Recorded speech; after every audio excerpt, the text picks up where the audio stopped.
Cek, cek sound. Cek sound dulu ya. Yang di luar terdengar suaranya. Angkat tangan kalau terdengar suaranya. Yang di luar, yang sebelah kanan, yang belakang. Oh, baik. Baik, Bapak Ibu sekalian yang berbahagia.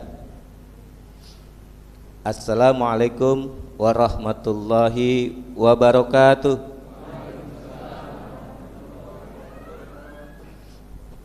Alhamdulillah, alhamdulillahillazi arsala rasulahu bil huda wa dinil haqq liyuzhirahu 'ala dini kullih wa kafa billahi syahida.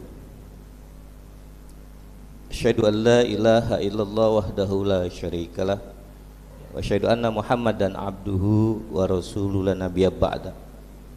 Allahumma sholli ala Muhammad wa ala ali Muhammad.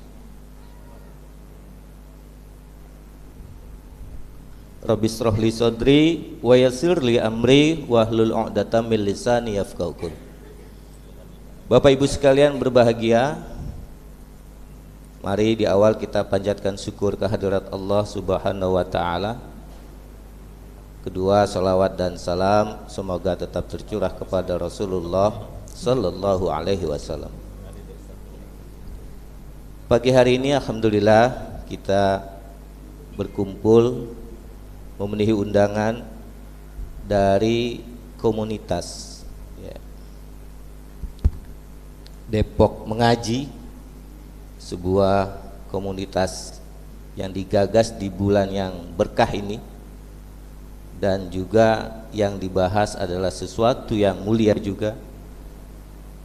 Insya Allah orang-orang yang ada di dalamnya baik sebagai pengurus maupun pendukung komunitas ini menjadi orang yang baik dan penuh barokah. Bapak Ibu sekalian yang berbahagia, ya, sesi pertama dari acara ini yaitu kita dengarkan kajian dan tausiah dari Ustadz Muhammad Sofwan Abbas. Untuk perkenalan, ya, Ustadz kita yang sudah duduk di depan kita ini adalah seorang laki-laki. Betul ya? Seorang laki-laki yang lahir di Purbalingga tahun 77. Ya.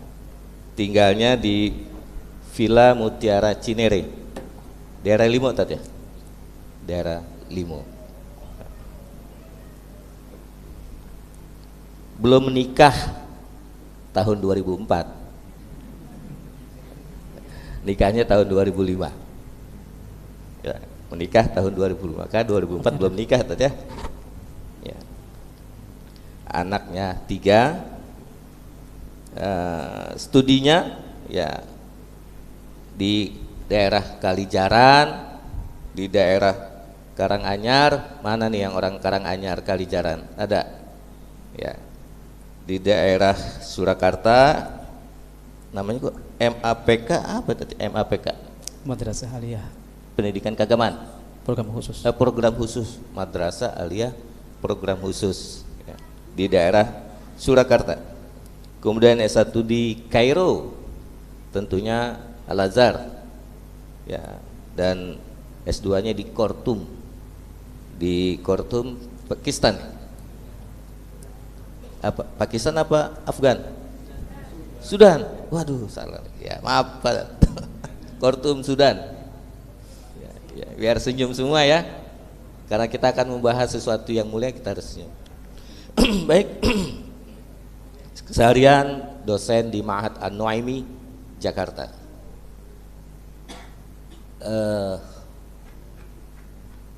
Sambil menunggu persiapan, ya. Ini hadirin yang hadir di masjid ini sudah bawa mushaf Quran semua, ya. Nah, ini biasanya Pak Hafiz bagi-bagi Al-Quran ini. Ada Tad? Udah banyak. Kalau belum bawa mau dikasih hadiah. Oh, udah melekat Al-Qurannya. Ya, Bapak Ibu, jadi kita iri atas kebaikan teman-teman Muslim di Jogja yang mengadakan acara Jogja Mengaji, yang mereka berjejer di area Malioboro. Ya mungkin Ibu Bapak sudah pernah melihat ya foto maupun informasinya. Nah, iri atas kebaikan itu boleh ya. Maka oleh karena itu teman-teman di Depok Jaya ini mencoba menularkan kebaikan itu ke Depok. Nah, mungkin karena di sana Malioboro, di sini nggak ada Malioboro, maka di sini ada Mawarboro. Ya, kita akan coba nanti di Lembah Mawar. Panas, ya memang panas. Ya, ini adalah sebuah ujian. Ya. Nanti di sana diharapkan kita menyemarakkan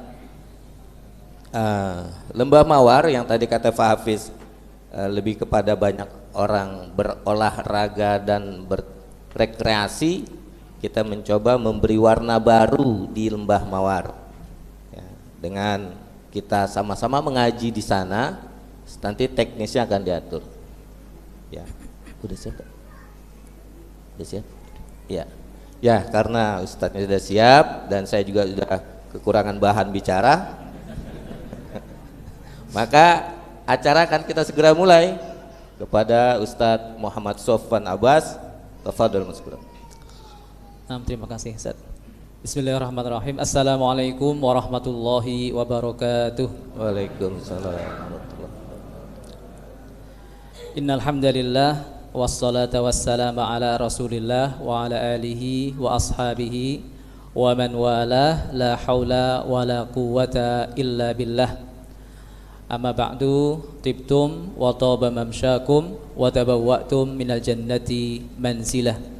Subhanaka la ilma lana illa ma 'allamtana innaka antal alimul hakim. Allahumma anfa'na bima 'allamtana wa 'allimna ma yanfa'una wa zidna ilma. Allahumma arinal haqqa haqqan warzuqna ittiba'ah wa arinal batila batila warzuqna ijtinabah. Rabbana la tuzigh qulubana ba'da idh hadaitana wa hab lana min ladunka rahmah innaka antal wahhab. Amin amin ya rabbal alamin. Bapak Ibu sekalian yang dimuliakan Allah Subhanahu wa taala, marilah senantiasa kita bersyukur kepada Allah Subhanahu wa taala menggunakan seluruh nikmat yang Allah berikan kepada kita semaksimal mungkin untuk beribadah. Harta kita untuk beribadah, umur kita untuk beribadah, rumah kita untuk beribadah, waktu kita untuk beribadah. Salawat dan salam kita bacakan untuk baginda Nabi Muhammad sallallahu alaihi wasallam. Semoga kita semuanya mendapatkan syafaat beliau pada hari akhirat nanti. Allahumma amin. Yang saya hormati Ustadz Imron Rosyadi, Ustadz Hafiz. Alhamdulillah beberapa kali bertemu, tapi mungkin Ustadz belum kenal saya gitu ya, beberapa kali ketemu. Ustadz Yudi, Ustadz Aman, ada Ustadz Sa'dullah kelihatan di jauh, dan ustadz-ustadz yang lain mohon maaf ya karena saya orang sebelah gitu ya, jadi nggak banyak kenal. Bapak DKM, Pak Rianto ya. Nah, kemudian alhamdulillah lumayan sering kesini ke masjid ini. Kemudian saya juga punya jadwal tetap di Masjid An-Nur Jalan Nuri, itu setiap Sabtu ba'da maghrib pekan pertama. Kemudian di seberangnya Masjid Darul Muttaqin, itu setiap ba'da subuh Sabtu pertama gitu ya. Jadi paginya di Darul Muttaqin, sorenya di Nuri. An-Nur, Masjid An-Nur Jalan Nuri dekat Lembah Gurame. Bapak Ibu sekalian yang dimuliakan Allah Subhanahu wa taala, termasuk doa yang saya senangi adalah doanya Nabi Yusuf. Doa Nabi Yusuf itu adalah tawaffani musliman wa alhiqni bis solihin. Tawaffani musliman wa alhiqni bis solihin. Tawaffani musliman wa alhiqni bis solihin. Ternyata hari ini dikabulkan oleh Allah Subhanahu wa taala satunya. Yaitu apa? Kalau tawafinya belum, karena belum mati. Tetapi yang kedua dikabulkan, wa alhiqni bis solihin. Pada hari ini ulhiqtu bis solihin was solihat, gitu ya.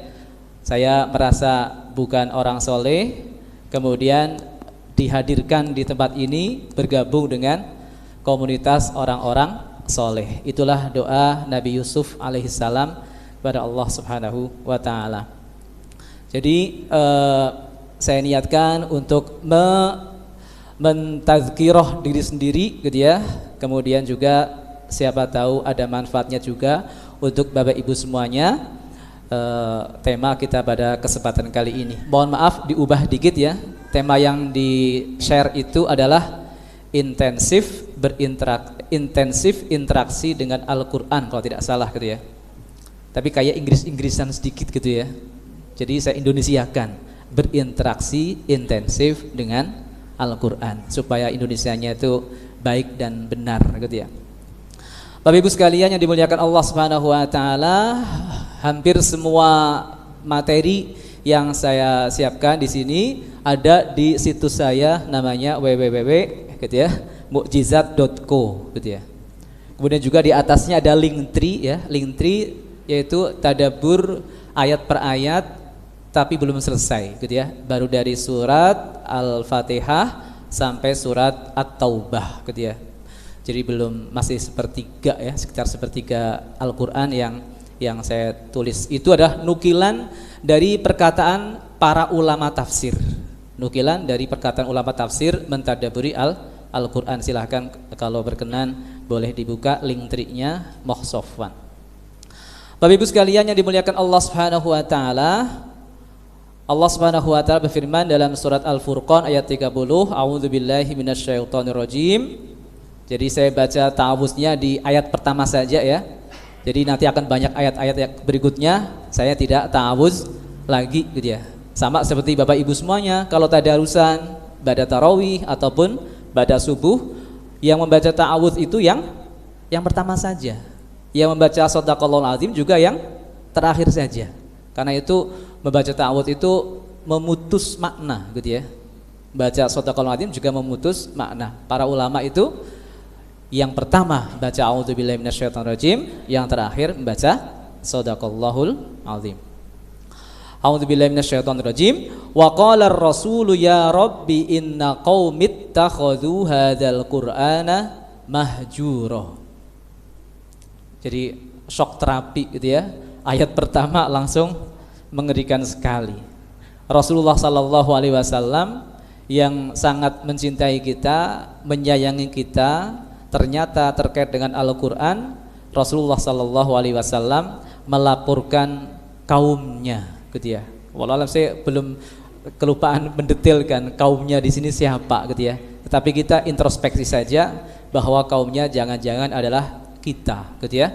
Dilaporkan oleh Rasulullah sallallahu alaihi wasallam kepada Allah Subhanahu wa taala, sesungguhnya kaumku menjadikan Al-Qur'an ini sesuatu yang tidak diacuhkan, sesuatu yang dihijron, yang dicuekin, tidak diajak bicara, tidak diajak duduk, gitu ya. Jadi ada seorang ulama, saya lupa namanya, itu kenapa tidak dikatakan inna qaumi hajaru al-Qur'an, hajaru hadzal Qur'an, tetapi inna qaumit takhadhu hadzal Qur'ana mahjura. Karena masih banyak di antara kita yang membaca Al-Qur'an, masih banyak di antara kita kemana-mana membawa Al-Qur'an, tidak itu meninggalkan, tidak menhajar, menghijron ya, bukan menghajar ya, menghijron Al-Qur'an, gitu ya. Maka saya teringat dengan perkataan Dr. Yusuf Al-Qaradawi, beliau mengatakan innana qaumun yaqra wa idza qara'na lam nafham wa idza fahimna lam natadabbar. Wa idza tadabbarna lam na'mal bihi. Wa idza amilna bihi lam yad'u ilaihi. Lam nad'u ilaihi. Jadi harus terus meningkat gitu ya. Kita punya kesempatan, punya kemampuan untuk intensif, tapi kita tidak intensif, itu termasuk dalam golongan inna qaumit takhadhu hadzal qur'ana mahjura. Oleh karena itu, ini ada sebuah tadzkirah untuk kita semuanya bahwa kita hendaknya mengintensifkan interaksi kita dengan Al-Qur'an. Ada seorang ulama dari Mauritania, ini saya pilihkan. Kok kenapa sih ulama ini yang dipilih? Ini pemilik buku yang saya jadikan studi untuk S2 saya gitu ya, yaitu Syekh Muhammad Al-Amin Asy-Shinqiti. Beliau mufassir ulama dari Mauritania. Ada yang tidak tahu negara Mauritania? Negara Mauritania itu negara Afrika tapi berbahasa Arab dan menjaga sekali kemurnian bahasa Arab. Keilmuan sangat mentradisi di sana. Seorang ulama besar mungkin tidak pernah jauh-jauh dari Depok ke Gontor, dari Depok sampai ke Sudan misalnya, nggak sampai seperti itu. Belajar sama bibinya, sama pamannya, sama tetangganya, tapi ujung-ujungnya dia ulama besar. Syekh Al-Amin Asy-Shinqiti juga seperti itu.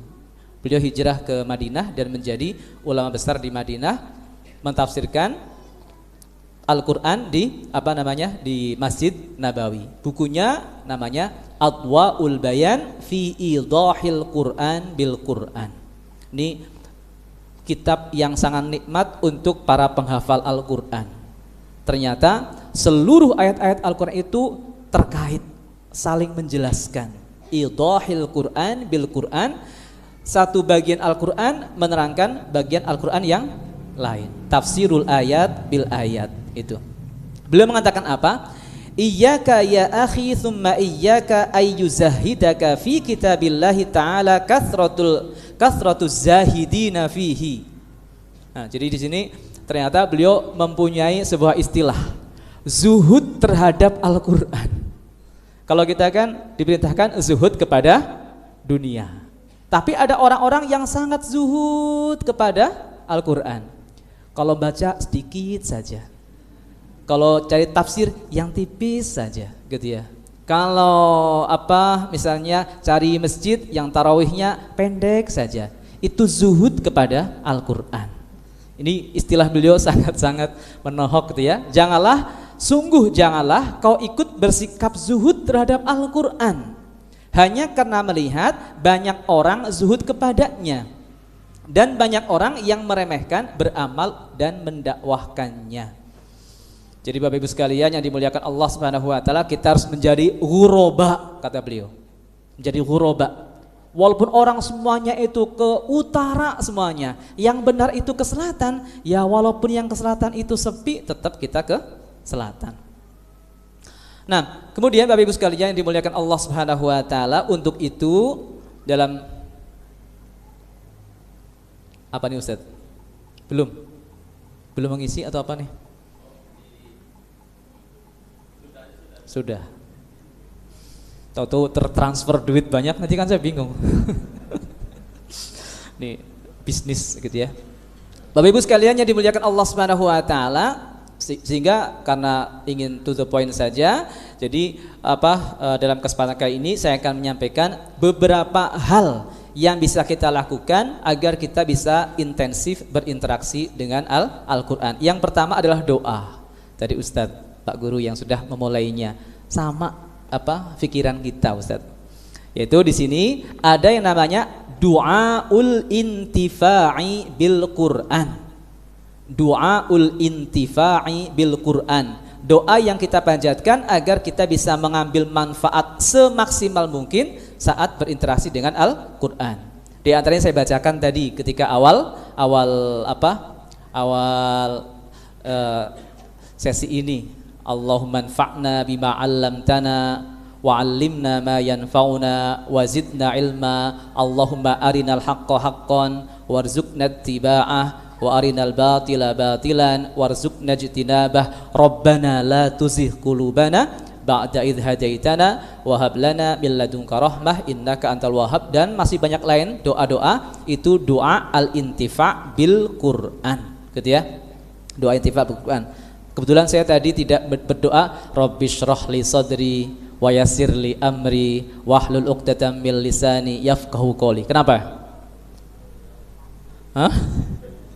Bukan karena saya udah lancar ngomongnya, sudah enggak deg-degan, bukan. Karena doa itu doanya Nabi Musa ketika mau berhadapan dengan Fir'aun. Dan Bapak Ibu semuanya kan orang-orang solih gitu ya, bukan Fir'aun. Maka saya enggak mengajarkan doa itu supaya enggak teringat Fir'aun gitu ya. Nah, Bapak Ibu sekalian yang dimuliakan Allah Subhanahu wa taala, Allahumma arhamna bil Qur'an waj'alhu lana imaman wa nuran wa hudaw wa rahmah. Nih, imaman kita ikutin terus, nuron. Nah, nanti kalau ada waktu saya singgung apa itu nur gitu ya. Nur itu ternyata adalah yang membuat persepsi kita terhadap segala sesuatu itu benar, itu namanya nur. Kisahnya kisah Nabi Yusuf alaihissalam. Wahudan, hudan ini bukan petunjuk tapi hidayah. Beda antara petunjuk dan hidayah. Kalau petunjuk itu peta, GPS gitu ya, jadi ada GPS, tapi hidayah itu mau ngikutin GPS, nggak ngeyel melawan GPS. Silakan belok kanan, kita belok kiri, itu nggak dapat dapat petunjuk tapi tidak dapat hidayah. Warahmah, rahmah ini adalah kasih sayang Allah Subhanahu wa taala kepada kita semuanya. Allahumma dzakirna minhu ma nasina. Ada yang bacanya Allahumma dzakirna minhu ma nussina. Nusina karena yang membuat kita lupa itu setan, maka kita dibuat lupa. Kalau di sini nasina artinya adalah apa? Kita yang lupa. Nah, wa'allimna minhu ma jahilna. Banyak sekali hal yang belum kita ketahui dari Al-Qur'an. Banyak sekali. Disclaimer saja gitu ya. Ustadz yang duduk depan ini baru tahu qalqalah kubro itu ketika S2. Qalqalah kubro gitu ya, baru tahu ketika S2. Waktu itu bulan puasa seperti ini, diundang buka puasa bersama gitu ya. Tapi undangannya pada zuhur. Pada buka bersama kok pada zuhur gitu ya.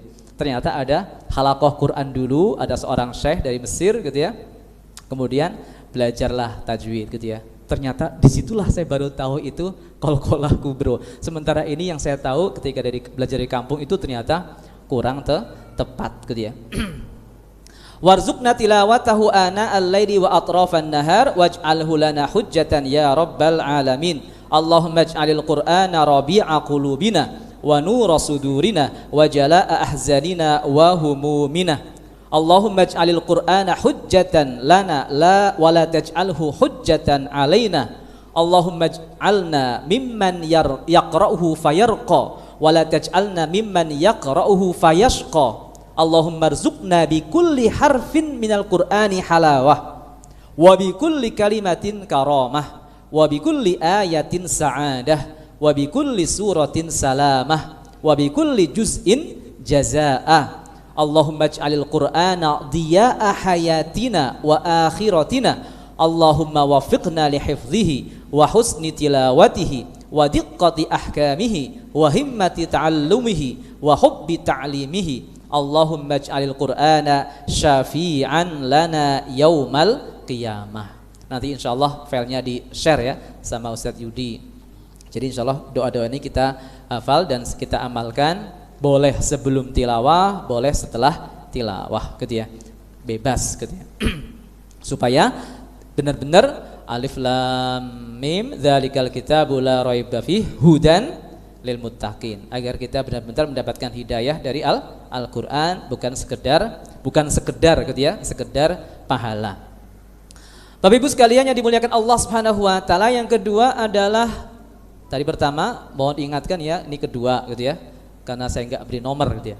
Yang kedua itu meningkatkan iman kepada Al-Qur'an. Agar kita lebih intensif berinteraksi dengan Al-Qur'an, kita tingkatkan iman kepada Al-Qur'an. Ini Ustadz ngeremehin sekali, masa kita disuruh meningkatkan iman kepada Al-Qur'an gitu ya. Bukan seperti itu Bapak Ibu sekalian yang dimuliakan Allah. Saya nggak ragu Bapak semuanya beriman dengan Al-Qur'an. Antu minabillahi wa malaikatihi wa kutubihi. Dan di antara kutubihi adalah Al-Qur'an. Kita percaya Al-Qur'an itu wahyu dari Allah Subhanahu wa taala, diturunkan kepada Rasulullah sallallahu alaihi wasallam, terjaga, terpelihara sampai saat ini sama seperti saat diturunkan kepada Rasulullah sallallahu alaihi wasallam. Nah, tapi marilah Bapak Ibu sekalian, apakah iman kita kepada Al-Qur'an itu kuat atau tidak, gitu ya? Alladzina atainahumul kitaba yatlunahu haqqa tilawatih ulaika yu'minuna bih wa may yakfur bihi fa ulaika humul khasirun. Orang yang tilawah haqqa tilawatihi adalah orang yang yu'minuna bih. Itu bukan nasihat saya, nasihat Al-Qur'an. Kalau kita ingin tilawah haqqa tilawatihi, kita harus iman dulu. Semakin intensif kita inginkan, semakin kuat iman yang harus kita wujudkan. Itu. Maka marilah kita kuatkan keimanan kita kepada Al-Qur'an. Kebenaran Al-Qur'an sampai per hurufnya, sampai harokatnya harus kita imani sedetil-detilnya. Kemudian apa tentang bagaimana Allah Subhanahu wa taala menyebutkan di situ keagungan-keagungan, ilmu-ilmu Allah Subhanahu wa taala yang masa depan, yang future gitu ya, kemudian sudah dituliskan oleh dituliskan dalam Al-Qur'an. Itu luar biasa, sangat banyaknya. Sebagian silakan dibaca di mukjizat.co. Mukjizat itu artinya adalah kajian-kajian dalam Al-Qur'an dan hadis gitu ya, yang menguatkan kebanggaan kita kepada Al-Qur'an dan hadis sehingga mendorong kita untuk mengamalkan isinya. Itu ide pertamanya seperti itu gitu ya. Padahal kenyataannya yang diupload situ tema-tema pengajian gitu ya. Tema-tema pengajian. Bapak Ibu sekalian yang dimuliakan Allah Subhanahu wa taala, ini ada kuis, ada hadiahnya enggak Ustaz? Pertanyaan. Kalau saya yang bertanya misalnya ada hadiahnya enggak? Bisa ya. Siapa tahu nanti dikira PHP gitu ada hadiahnya, ternyata enggak ada hadiahnya gitu ya. Nah, hatta idza fuzzi'a an qulubihim qalu madza qala rabbukum qalul haqqa wa huwal aliyyul kabir. Sehingga apabila telah dihilangkan ketakutan dari hati mereka, mereka berkata, apakah yang telah difirmankan oleh Tuhanmu? Mereka menjawab, perkataan yang benar, dan dialah Allah Subhanahu wa taala yang maha tinggi lagi maha besar. Jadi di sini ada diceritakan makhluk-makhluk Allah, ada yang ketika mendengarkan firman Allah itu saking mengagungkannya, mereka itu sampai terpingsan. Imannya kepada firman Allah membuat mereka saat mendengarnya sampai terpingsan. Itu, ini ayat ini, Saba ayat 23. Kira-kira pertanyaannya, siapakah hamba-hamba Allah yang ketika mendengarkan firman Allah diceritakan dalam ayat ini mereka sampai terpingsan? Silakan, kalau ada yang bisa. Silakan. Umar. Belum tepat. Umar memang saya pingsan, tapi bukan ingin ayat ini. Ada ibu-ibu? Ibu-ibu kan ahlul Quran. Nah, ada hadiahnya insya Allah. Bukan dari saya tapi. Nah, silahkan ibu-ibu, bapak-bapak, ustadz-ustadz, di sini banyak ustadz sebenarnya, saya malu sebenarnya. Ada ustadz-ustadz. Nah, ya. Wah ada. Fadol, ada? Ada. Yang penting jawab gitu ya. Iya. Jangan. Nanti hadiahnya buat beliau. Nah, ada? Ada Bu? Silahkan. Boleh ya, kalau sempat boleh buat Google lah, silahkan. Tapi kayaknya sulit. Mungkin chat GPT mungkin bisa mungkin. Hadiahnya undangan iftar. Iftar boleh. Buka bersama. Silahkan. Silakan Bapak Ibu. Ada?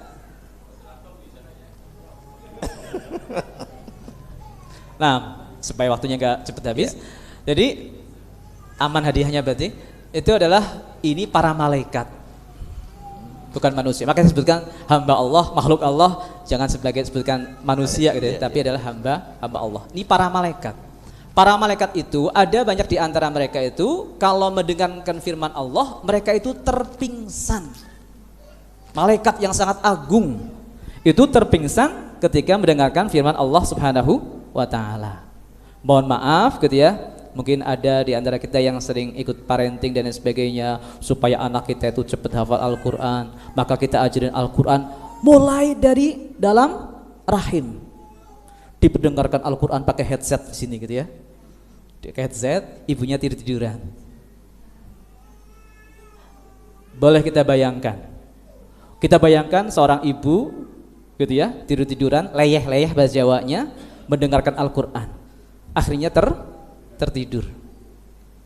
Kalau para malaikat itu sampai terpingsan, kalau kita sampai tertidur. Itu makanya tadi itu keimanan kita harus dinaikkan. Ini firman Allah.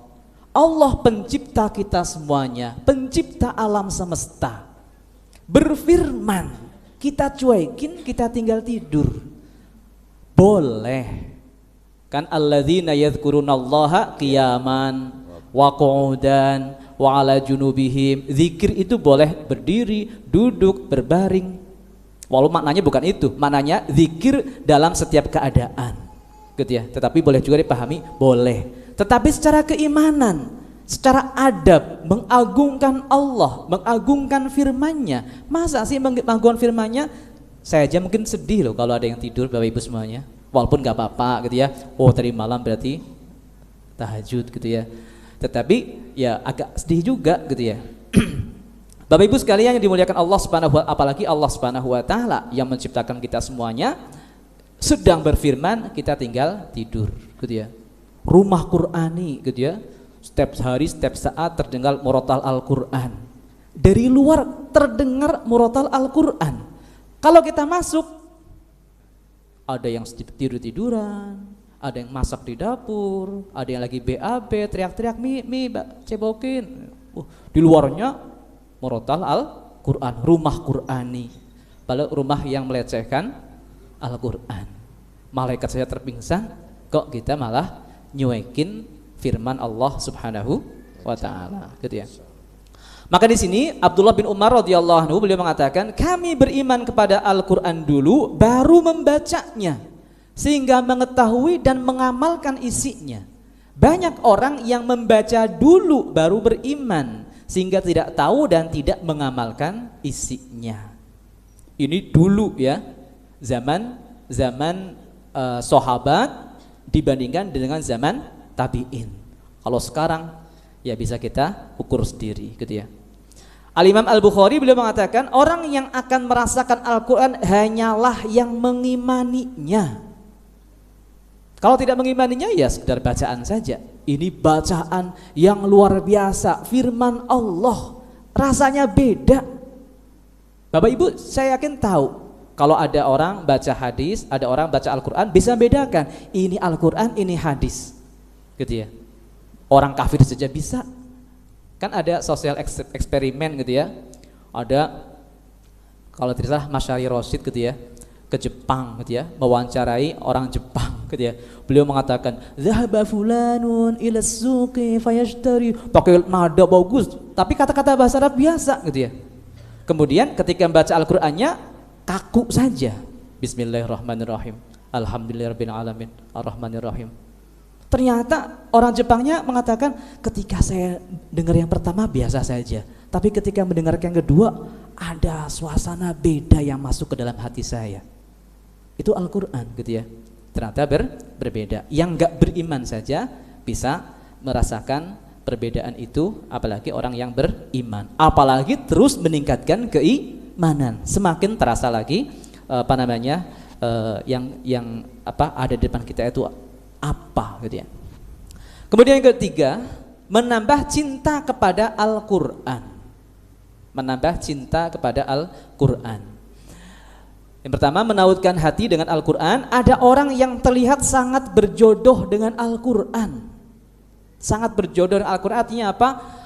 akrab sekali dengan Al-Quran, nyaman sekali dengan Al-Quran, serasi dengan Al-Quran. Khatamnya berkali-kali, kemudian mungkin dari wajahnya terlihat keteduhan, bercahaya gitu ya. Dan di sini banyak saya lihat itu ya, wajah-wajah yang bercahaya. Nah, itu adalah orang-orang yang berjodoh dengan Al-Quran. Allah firmankan, walladzina atainahumul kitaba yafrahuna bima unzila ilaik. Yafrahun itu kegembiraan, kebahagiaan yang diungkapkan, berseri-seri wajahnya, kemudian menyambut luar biasa. Nah itu. Jadi walaupun ini zaman dahulu ya, walaupun Al-Quran itu adalah berisi perintah dan larangan yang berat untuk ditaati, tapi ada orang-orang yang walaupun seperti itu mereka bergembira mendapatkan wahyu dari Allah Subhanahu wa taala. Gitu ya. Nah, kemudian Rasulullah sallallahu alaihi wasallam bersabda, la hasada illa fitnataini, rajulun atahullahul qur'ana fahuwa yatluhu ana al-laili wa ana an-nahar. Nah, hadis Bukhari Muslim. Jadi kita harus iri yang berpahala, itu iri melihat orang lain. Tadi ya Ananda Ismail membaca indah, oh anak saya kok enggak seperti itu, boleh iri ghibthah namanya.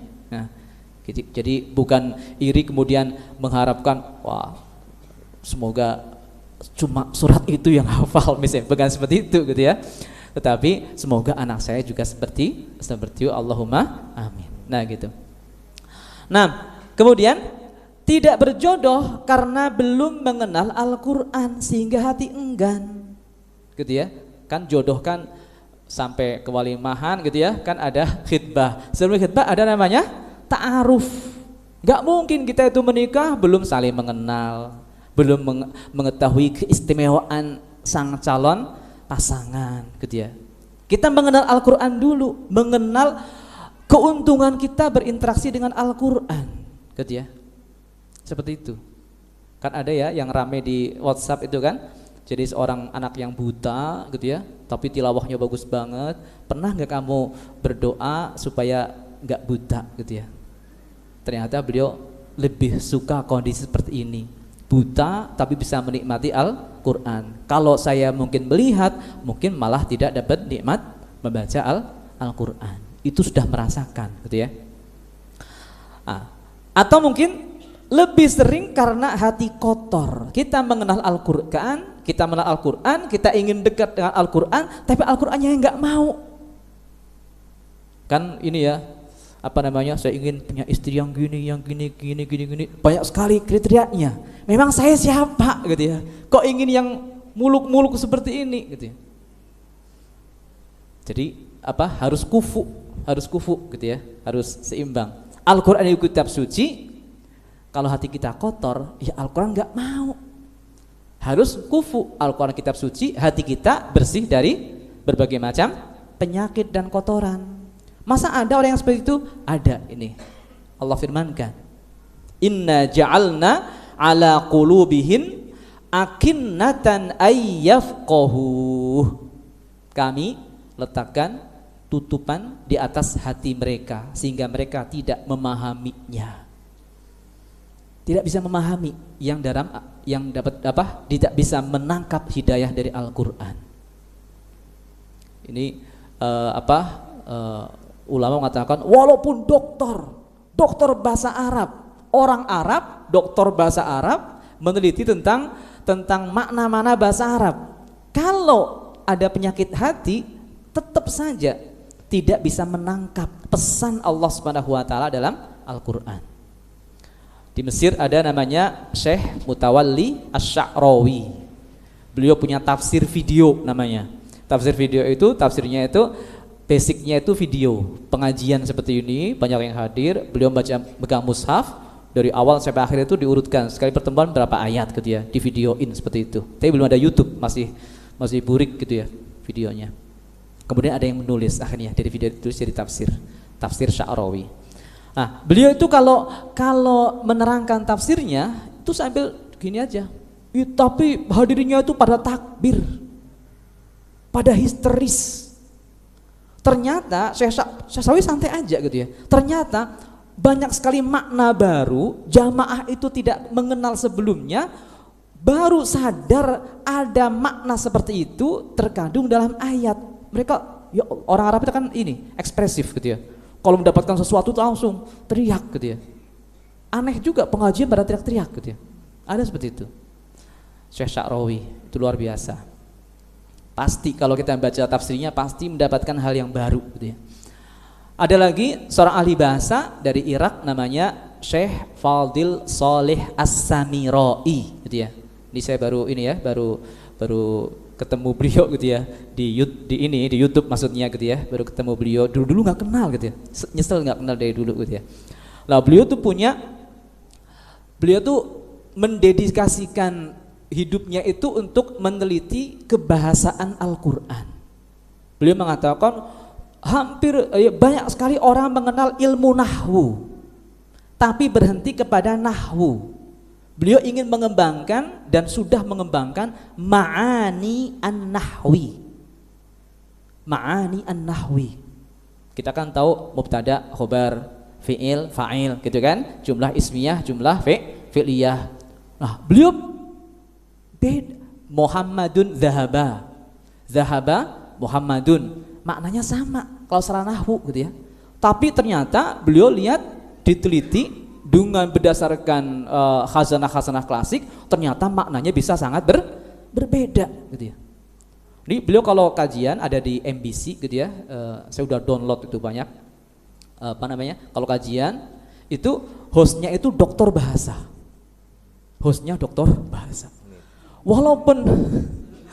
Walaupun dokter bahasa, syekhnya sedang menerangin bahasa, dokternya teriak-teriak juga. Ya syekh, saya baru paham tentang ini. Luar biasa gitu ya. Al-Quran ternyata dibukakan untuk orang-orang tertentu. Ada orang lain, ada kebanyakan orang ditutup tidak memahaminya. Luar biasa gitu ya. Itu tutup hati gitu ya. Sa'asrifu an ayatiyal ladzina yatakabbaruna fil ard gitu ya. Jadi di sini juga kesombongan itu ternyata juga akan menjadi sebab Allah Subhanahu wa taala memalingkan hati kita dari Al-Qur'an gitu ya. Kemudian yang berikutnya tanda-tanda mencintai Al-Qur'an, bergembira saat bertemu Al-Qur'an, berlama-lama duduk bersama Al-Qur'an. Kuis lagi Zat. Salat apa yang pertama diwajibkan kepada Rasulullah sallallahu alaihi wasallam? Salat apa? Salat qiyamul lail, salat tahajud, salat qiyamul lail. Hadiah Ustaz. Nah, qiyamul lail. Jadi sebelum yang saya tahu beliau. Makanya sore latang gitu ya. Nah, sebelum ada salat 5 waktu, Rasulullah diwajibkan dulu salat qiyamul lail. Berapa panjang? Berapa lama Rasulullah salat qiyamul lail? Durasinya berapa lama? Qumil laila illa qalila, nisfahu awin kusminhu qalila, auzid alaihi warattilil qur'ana tartila. Gitu ya. Bisa setengah malam, kurang dari setengah, atau lebih dari setengah. Awal-awal belajar Nabi, qiyamul lailnya setengah malam. Kira-kira apa yang dibaca gitu ya? Apa yang dibaca kira-kira? Kan turunnya baru berapa gelintir ayat doang. Kan awal belajar Nabi. Al-Quran kan turunnya butuh 23 tahun. Awal beliau menjadi Nabi paling berapa surat doang. Tapi qiyamul lailnya setengah malam. Apa yang bisa disimpulkan? Berinteraksi dengan Al-Quran itu bukan halaman, bukan juz. Berinteraksi dengan Al-Quran itu adalah berapa lama, durasi. Maka tanyanya jangan, tadi Ustadz tanya jangan udah khatam berapa kali gitu ya. Sehari berapa jam baca Al-Quran. Nah itu kalau sesuai dengan ini gitu ya, sesuai dengan Rasulullah. Tapi itu juga insya Allah lama banget tuh. Kalau sampai 4 kali khatam berarti lama banget gitu ya. Bisa dihitung-hitung berapa lama, mau cepat atau lambat gitu ya. Kemudian rindu saat lama tidak bertemu dengan Al-Quran. sibuk macam-macam gitu ya. Kemudian apa? Tapi karena rindu menyingkirkan semuanya, menyelesaikan semuanya secara cepat supaya segera bertemu dengan Al-Qur'an. Menanyakan masalahnya kepada Al-Qur'an. Ini mungkin sekali. Walaupun mohon maaf ya mungkin, wah ini Ustadz ini banget nih klinik atau apa gitu ya. Nggak apa gitu ya. Kalau kita ada masalah, ada apa gitu ya, udah baca Quran niatnya supaya dapat solusi, udah nggak apa-apa lah gitu ya. Karena Al-Quran kan solusi segala sesuatu gitu ya, nggak apa-apa. Ada guru saya itu bahkan bukan Al-Quran, buku karya Al-Imam Ibnul Qayyim, judulnya Al-Fawaid gitu ya. Dulu ketika saya ngaji ke beliau itu, beliau sudah 50 kali khatam kitab Al-Fawaid. Itu 15 tahun yang lalu. Sekarang mungkin udah 100-an lebih mungkin khatam kitab Al-Fawaid. Diletakkan di bawah bantal beliau.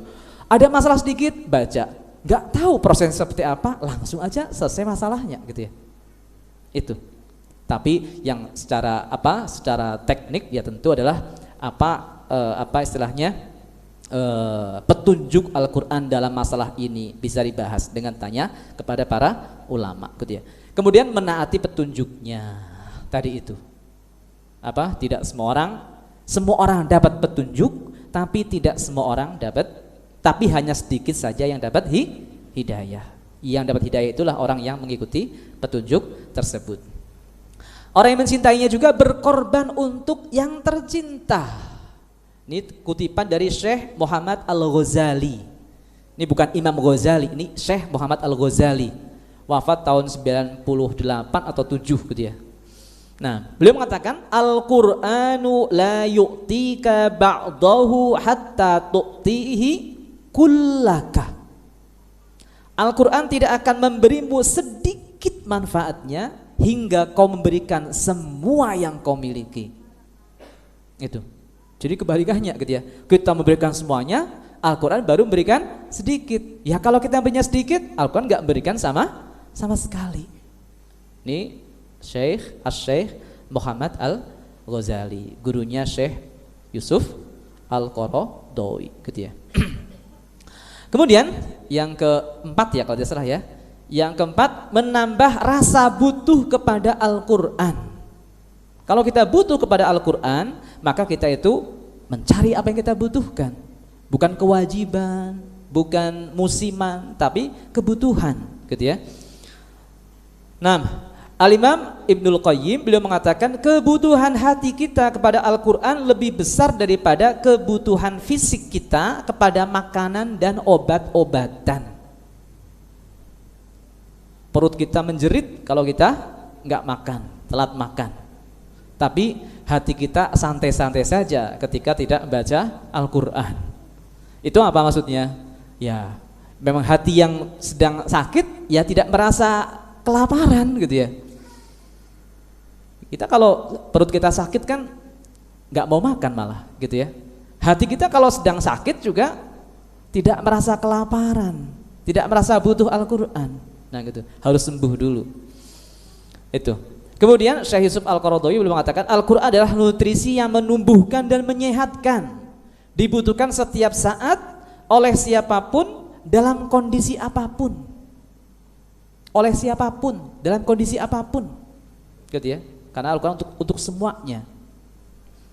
Nah, kemudian Bapak Ibu sekalian mati Allah Subhanahu Wa Taala, Syekh Sya'rawi beliau mengatakan min halawati ma dzuqtuhu fil Quran uridu an anqula hadhil halawata linnas. Ini luar biasa gitu ya. Syekh Sya'rawi itu merasakan hal yang luar biasa nikmat saat mentadaburi Al-Quran.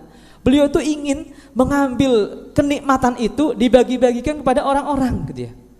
Saya kayak ibu-ibu lah, coba-coba resep, ternyata berhasil, enak banget. Kan pengen bagi-bagi makanan itu kepada ibu-ibu yang lain. Nih saya coba resep ternyata berhasil. Nah gitu.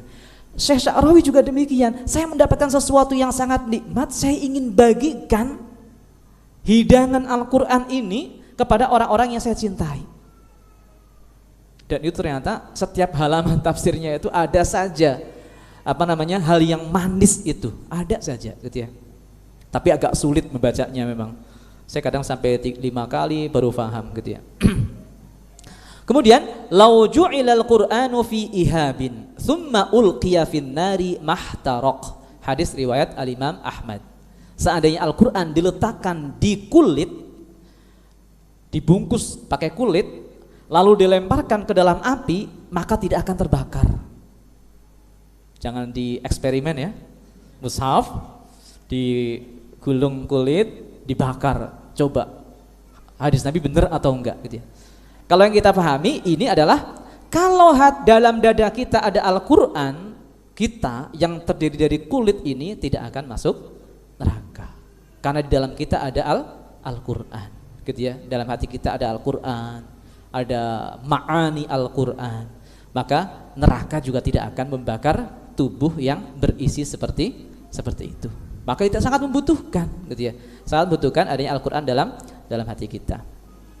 Kemudian yang berikutnya, mensuasanakan seperti saat Al-Qur'an turun. Ini kita banget gitu ya. Jadi Bapak Ibu sekalian yang dimuliakan Allah Subhanahu wa Ta'ala, tadi berapa lama Al-Qur'an proses turunnya kepada Rasulullah? 23 tahun. Loh kok ada inna anzalnahu fi lailatul qadri? Satu malam saja turunkannya. Pada malam Al-Qadar. Yang diturunkan pada malam Al-Qadar adalah Al-Qur'an diturunkan kepada para malaikat sekaligus. Inna anzalnahu fi lailatul qadr. Yang diturunkan pada Rasulullah kemarin 2 hari yang lalu 17 Ramadan, wa Qur'anan faraqnahu litaqra'ahu 'alan nasi 'ala muktsin wa nazzalnahu tanzila. Jadi kalau kepada Rasulullah diturunkannya 23 tahun. Tahap pertama pada tanggal 17 Ramadan turun 5 ayat surat Al-Alaq gitu ya. Nah, pertanyaannya kenapa butuh diturunkan 23 tahun? Rasulullah Shallallahu Alaihi Wasallam berdakwah didampingi Allah Subhanahu Wa Taala dengan turunnya Al-Quran. Mau berhadapan dengan Abu Lahab, turun 1 surat. Mau berhadapan dengan Abu Jahal, turun 1 surat. Mau berhadapan dengan Yahudi, turun banyak surat. Mau berhadapan dengan Romawi, turun banyak surat. Seperti itu. Jadi Allah Subhanahu wa Ta'ala selalu mendampingi Rasulullah Sallallahu Alaihi Wasallam dengan menurunkan ayat-ayat Al-Quran. Makanya para sahabat langsung hafal Al-Quran. Karena apa? Dengan mengingat peristiwa, para sahabat langsung ingat sebuah ayat, sebuah surat itu. Jadi menghafalkannya dengan peristiwa-peristiwa. Nah gitu. Dan mereka itu benar-benar dalam kondisi yang sangat butuh, menunggu-nunggu turunnya ayat Al-Quran, tiba-tiba turun. Jadi apa? Jadi benar-benar Al-Quran ditunggu-tunggu sebagai jawaban atas masalah yang sedang mereka hadapi. Sehingga Al-Quran demikian terasa agung di hati mereka karena karena menjadi jawaban atas masalah-masalah mereka. Seandainya gitu ya, kita duduk di rumah, mikir diri sendiri, makan kenyang, tidur lelap gitu ya, semua fasilitas ada. Kira-kira kita baca misalnya surat Al-Ahzab misalnya. Kira-kira kita merasakan atau tidak? Ya suasana jauh sekali. Ahzab itu sangat mencekam, sangat menakutkan, genting gitu ya. Para sahabat saja diperintahkan Rasulullah untuk nyebrang ke parit, menanyakan kondisi orang musyrikin, tidak ada yang berdiri. Baru ditunjuk satu orang sahabat yaitu Hudzaifah ibnul Yaman, ditunjuk, "Kum ya Hudzaifah." Baru Hudzaifah berdiri. Enggak ada yang berdiri saking takutnya.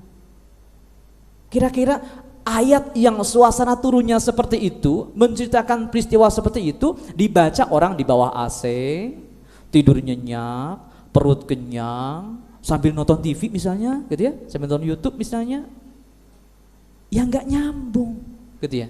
Oleh karena itu Bapak Ibu sekalian yang dimuliakan Allah Subhanahu wa Ta'ala, kita bisa merasakan keagungan Al-Quran kalau kita bisa mensuasanakan hidup kita seperti suasana hidup para sahabat saat itu. Suasana apa? Suasana perjuangan, suasana pengorbanan, suasana benturan al-haq wal batil. Bagaimana kita diuji agar selalu bersama al-haq gitu ya. Dan Dan kita yakin betul sekuat apapun al-batil pasti akan kalah. Begitu ada yang mengusung al-haq. Itu. Seperti itu gitu ya. Syekh Muhammad Al-Ghazali lagi beliau mengatakan, kita tidak akan bisa merasakan pengaruh Al-Quran kalau tidak mensuasanakan hidup kita seperti suasana saat Al-Quran diturunkan kepada Rasulullah SAW. Suasana hidup Rasulullah SAW adalah perjuangan dan pengorbanan untuk dakwah, gitu ya, memikirkan umat, bukan memikirkan diri sendiri, gitu ya. Silahkan ayat-ayatnya. Ada sirah nabawiyah yang menggunakan ayat-ayat Al-Quran, itu ada, silahkan dipakai gitu ya. Kalau tidak salah karya Syekh Abdul Karim Zaidan, 2 jilid gitu ya. Bahasa Arabnya namanya Al-Mustafad min sirati minas sirah an-nabawiyah, bahasa Arabnya. Bahasa Indonesia apa enggak tahu, tapi sudah ada terjemahannya, saya pernah lihat. Nah,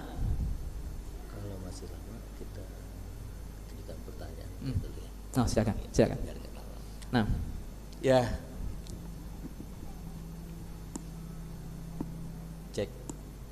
cek sound ya. Ya, Bapak Ibu sekalian, ya kita break dulu ya, karena materinya asik, supaya konsentrasinya itu ya, mendengarnya masih 100% energi kita. Di 5 poin tadi kita stop dulu dan kita break sebentar untuk bagi yang akan bertanya ya, biar gak terlalu panjang. Jadi nanti biar pemahamannya tadi kan ya, kita pengen mendengar, memahami apa yang disampaikan oleh Ustadz. Ya, ibu yang ada di pojok panitia bisa bantu mic-nya.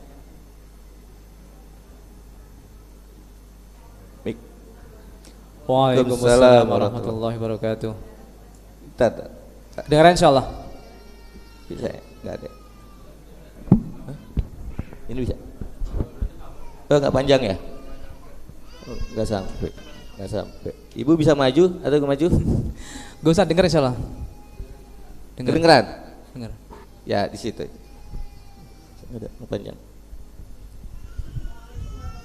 Ya. Waalaikumsalam warahmatullahi wabarakatuh.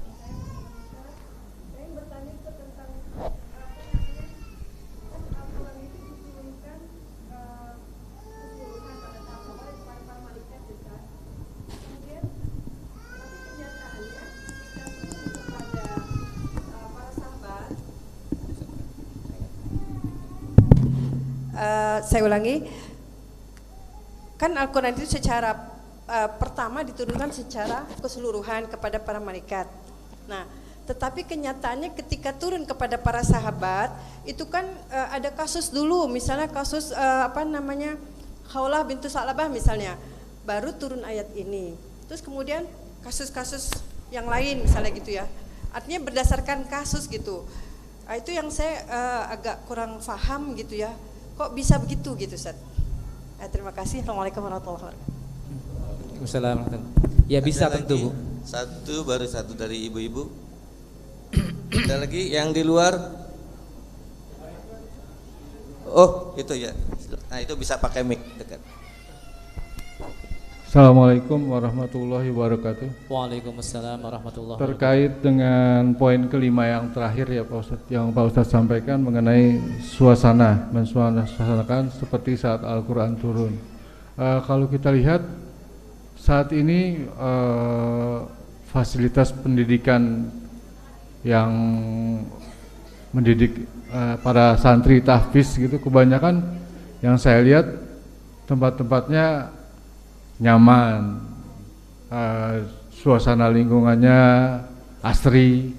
Nah, kalau kayak gitu gimana tuh Pak Ustadz? Itu aja Pak Ustadz. Assalamualaikum warahmatullahi wabarakatuh. Waalaikumsalam warahmatullahi wabarakatuh. Satu lagi penanya dari sektor luar. Ya, ini Pak Ustadz pasti kenal nih.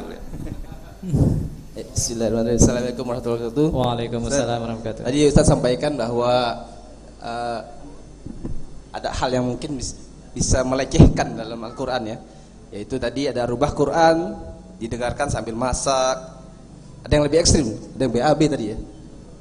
Nah, di surat Al-A'raf itu kan ada, dan apabila dibacakan Al-Quran maka dengarkanlah dan diamlah agar kamu mendapat rahmat. Nah, apakah ini ada hubungannya dengan konteksnya? Yang keduanya, berarti apakah kita tidak boleh mendengarkan Al-Quran sambil bekerja atau juga sambil ngomong anak mungkin sambil itu? Nah, ya, itu Ustaz. Sambil bawa mobil mungkin Ustaz gitu. Ya, cukup dulu ya Bapak Ibu 3 penanya. Tafadhol Ustaz. Nah, terima kasih. Saya dikeroyok nih. Nah, pertama tentang ini ya, tentang turunnya Al-Quran sekaligus kepada para malaikat, turunnya kepada Rasulullah secara bertahap, semuanya di bulan Ramadan. Yang 17 Ramadan itu awal Al-Quran kepada Rasulullah SAW, yang sekaligus itu pada tanggal 21, 23, 25, 27 atau 29 Ramadan. Itu sekaligus kepada para malaikat gitu ya. Namanya Lailatul Qadar. Jadi kepada para malaikat secara sekaligus, bukan kepada malaikat Jibril ya, kepada para malaikat. Ini ke min khosaisil Quran. Salah satu karakteristik Al-Quran berbeda dengan kitab manapun gitu ya, itu mampir dulu kepada para malaikat. Para malaikat diberi kesempatan untuk mengagungkan, memuliakan Al-Quran gitu ya. Adapun nanti proses turunnya pada Rasulullah melalui malaikat Jibril bertahap gitu ya, selama 23 tahun. Loh kok sudah ada kemudian dicicil pakai peristiwa? Kan kita belajar iman dengan takdir. Bahwasanya Allah Subhanahu wa taala mengetahui segala sesuatu yang akan terjadi. Bahkan Allah sudah mencatatnya 50 atau 500 tahun sebelum menciptakan langit dan bumi. Allah tahu akan ada Abdullah bin Ubay bin Salul, apa yang akan dikatakannya, perkataannya diabadikan dalam Al-Quran. Allah tahu nanti Zaid akan menikahi Zainab, Zainab itu orangnya seperti ini, Zaid gak kuat akhirnya cerai, nanti ada sebutkan dalam Al-Quran. Semuanya sudah diketahui Allah Ta'ala, dan Allah Subhanahu wa Ta'ala sudah menyiapkan petunjuk-petunjuknya gitu ya. Sehingga itu namanya qadha dan qadar itu ya, bisa kebolak-balik, bisa qadha, bisa qadar, bisa qadar, bisa qadha. Nah gitu. Jadi apapun yang akan terjadi itu sudah diketahui Allah, sudah Allah siapkan petunjuknya dalam Al-Quran, dalam hadis dan lain sebagainya. Itu makanya Rasulullah SAW itu tenang dalam berdakwah karena merasa apapun yang diperintahkan Allah pasti akan terjadi. Wa ma arsalnaka illa rahmatan lil alamin. Ini di Mekah turunnya untuk menyebarkan rahmat ke seluruh dunia. Mana mungkin sih sekarang cuma sendirian kok akan menyebarkan rahmat ke seluruh dunia. Rasulullah yakin semua yang difirmankan Allah pasti benar, pasti akan terjadi. Nah gitu Bu. Yang kedua adalah tentang mensuasanakan. Ini untuk kita Ustaz gitu ya, untuk kita, anjuran bagi kita supaya kita tidak mengucilkan diri sendiri, uzlah gitu ya. Uzlah, menjauhkan dari peredaran dakwah gitu ya, peredaran umat apa yang sedang dialami kita cuek, saya sedang murojaah gitu ya. Al-Quran ini untuk membimbing kita berhadapan, memperbaiki umatnya sedang butuh, kita malah sibuk dengan jadi artinya apa? Ya kalau istilahnya misalnya kita baca buku tapi nggak mau ikut ujian, nah gitu misalnya. Untuk apa kita baca buku kalau nggak mau ikut ujian? Gitu ya. Kita baca buku itu karena kita butuhkan apa nanti ketika menghadapi soal ini, jawabannya apa? Ketika saya berhadapan dengan umat ada yang mendukung, ada yang cuek, ada yang netral, ada yang memusuhi, semuanya ada di sini jawabannya, gitu ya. Lah kalau kita tahu jawaban banyak semuanya, kita nggak tahu pertanyaan. Ya kita bacanya itu hampa gitu ya. Karena tidak nyambung, tidak nyambung dengan apa yang akan kita hadapi. Nah gitu. Itu. Kemudian yang ketiga adalah tentang tadi ya adab dalam Al-Qur'an itu memang dibolehkan gitu ya. Sampai bilang tidak bolehkan kan? Dibolehkan alladzina yadhkurunallaha qiyaman wa qu'udan wa 'ala junubihim, itu adalah boleh Al-Qur'an dan sebagainya gitu ya. Tetapi kita kan dalam tema intensif. bukan membaca dan mendapatkan makna. Makna itu bukan arti ya, makna itu bisa artinya pelajaran, nilai-nilai, pedoman gitu ya, yang membuat kita lebih baik lagi sebagai muslim, itu lebih bersemangat, lebih mau berjuang, lebih mau berkorban, lebih rajin beribadah, lebih dekat pada Allah dan sebagainya gitu ya. Itu nggak bisa didapatkan kalau kita baca Al-Qur'annya sambil naik motor gitu ya. Ustadz Amir hadir mungkin ya, Ustadz Amir ya, itu dari Rawade, dari Rangkapan Jaya sampai Anwaimi 1 juz beliau.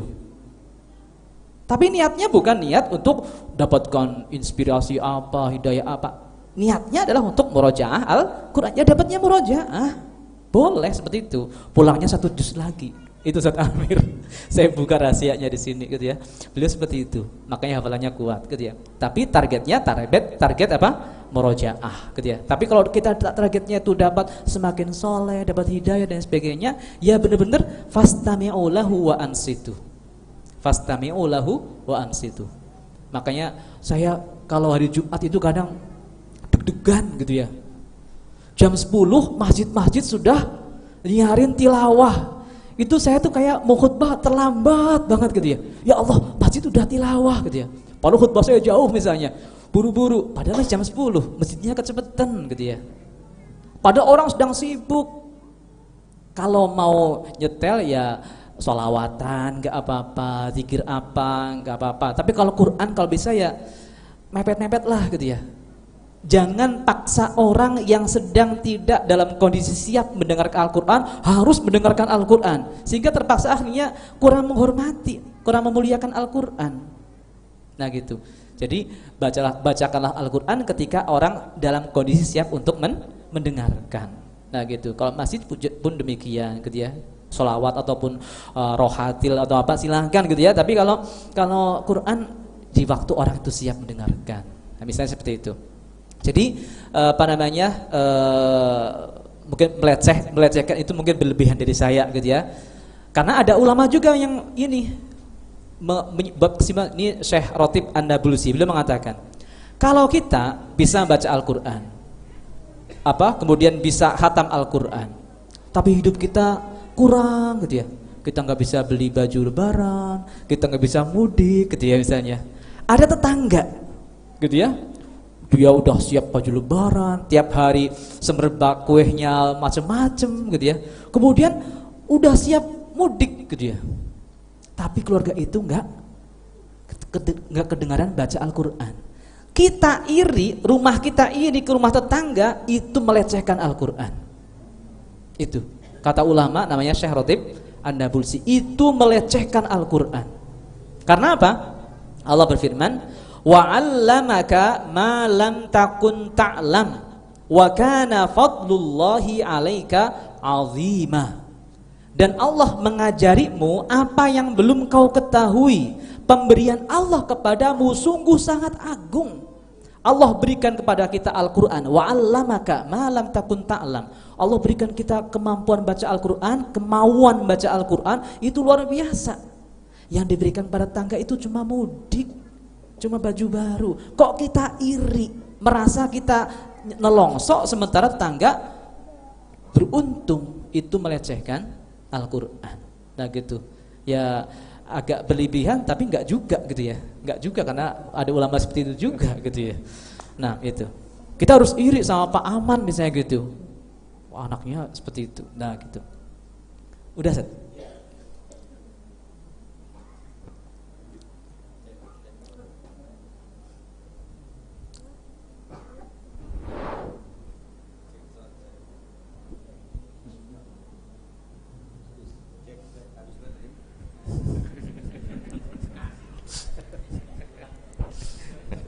Ya baik, statement terakhir tadi katanya bagus tuh buat pengurus masjid, dewan masjid ya Pak Yudi. Ingat itu sebelum Jumat jam 10 jangan tilawah Quran ya, kepada anggotanya seluruh masjid di Depok Jaya terutama. Bikin tegang. Ya, Ustaz boleh saya bertanya nggak nih? Boleh ya. Ya tadi kan saya tertarik sekali bahwa Al-Quran turun setelah ada peristiwa, ya kan? Nah ini pertama yang ingin saya tanya ini tentang surat Al-Lahab Ya, hafal ya surat Al-Lahab ya.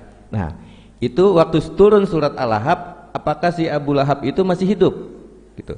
Kalau dia masih hidup, ya kan sudah diinformasikan, ya bahwa dia akan celaka dan istrinya juga akan celaka. Jadi suami istri jelas sekali kan di situ ya. Kalau misalkan dia paham, kemudian dia tidak mengamalkan apa yang diisyaratkan sama Al-Quran, berarti bisa jadi Al-Quran menjadi tidak benar gitu, salah satu itu gitu Tad. Kenapa gitu ya? Nah, seperti itulah. Nah, ada ulama menyebut ada sebuah mukjizat, sebuah jenis mukjizat yang dinamakan dengan surfah atau sirfah dia, surfah. Itu artinya apa? Artinya sebenarnya ada orang-orang tertentu yang mempunyai kemampuan untuk menentang Al-Qur'an gitu ya. Abu Lahab kalau dia masuk Islam, udah selesai dakwah. Enggak bener tuh, tabat yada abi lahab wa tab gitu ya. Enggak bener. Karena apa? Masuk Islam kok. Rasulullah udah.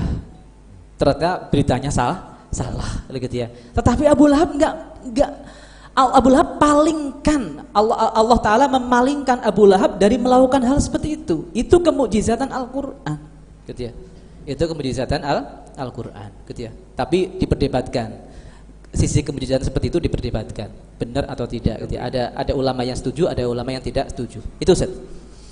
Ya, terima kasih. Bapak Ibu sekalian, kita masih ada waktu. Sekarang baru pukul 11, mungkin Ustadz masih banyak poinnya itu? Masih setengah, Ustadz. Setengah? Iya. Bisa nggak diselesaikan ini? Ya, kita sampai pukul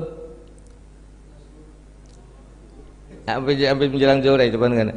Ya, Ustadz, mungkin sekitar 20 menit lagi kita. Pada lanjutkan, Ustadz. Nah, masih ada 3 lagi, Bapak Ibu sekalian mati Allah Subhanahu Wa Taala, tapi setengahnya, ketiganya yang terakhir panjang banget gitu ya. Tapi saya singkat insyaallah.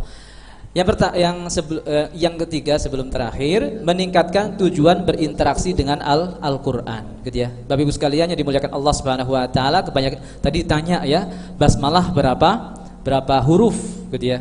Ini saya tahu maksudnya adalah Iqra'ul Qur'an. Saya sebutkan apa ya? Man qara'al Qur'an falahu bikulli harfin hasanah wal hasanatu bi asyri amsalihha. La aqulu alif lam mim harfun walakin alifun harfun wa lamun harfun wa mimun harfun gitu ya. Jadi baca basmalah saja sudah dapat 190 pahala gitu ya.